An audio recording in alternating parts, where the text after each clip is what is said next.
Honourable Ruth Correct, Dyson. Mr Speaker, 5-minute call each. Mr Speaker, one of the questions that came to my mind when the member resumed his seat was why is this bill going through this process as part of the budget? Why is this bill being taken through all stages of its normal, referral to select committee, listen to submissions, consider the bill properly, report back to Parliament and then take it through the next stages? Why is this bill going through all stages under urgency as part of the budget?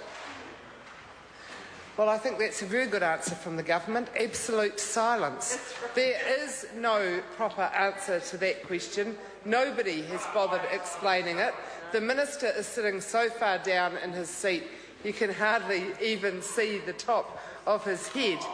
But I would really like to have some better understanding so that when we finish here tomorrow night, fly back to our respective homes on Sunday, and on Monday morning turn up at the office and people say, what did you do after the budget and why? We might have some explanation. Why are we putting this through this process? What is the budget relationship and what is the urgency? I think the answer is none, actually.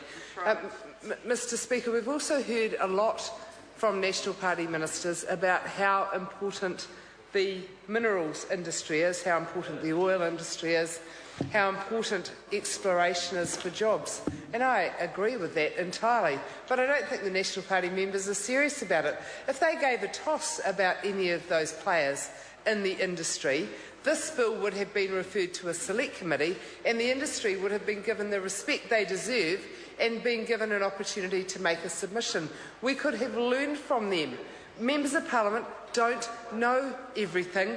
Often industry players know a lot more about what works and what doesn't than people in this building who are a step removed. So no matter how hard we try, we're not nearly as knowledgeable as people within the industry itself. So by ramming this bill through all stages of the parliamentary process in one go, we've been quite insulting to the industry and saying, look, actually, your opinion doesn't matter at all. We know best in this Parliament. That's what Minister Bridges is saying. I know better than anybody, he's saying, and we're just going to get on ahead and pass this bill.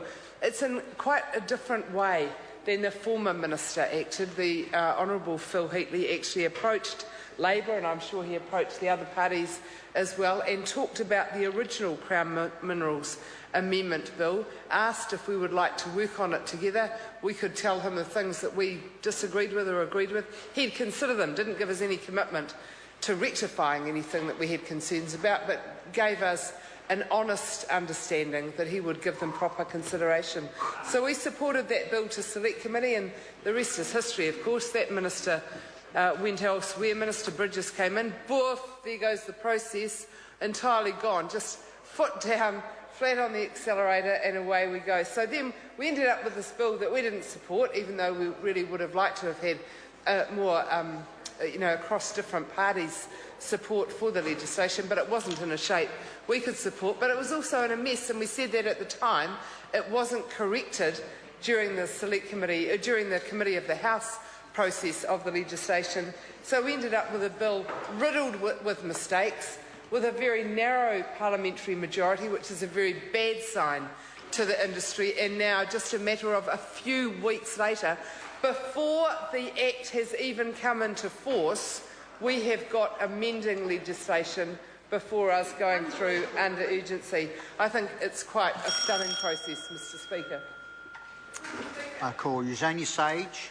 Tēnā koe, Mr Speaker, thank you. It feels very strange to be here at this time on a Friday night, which is actually Thursday in the parliamentary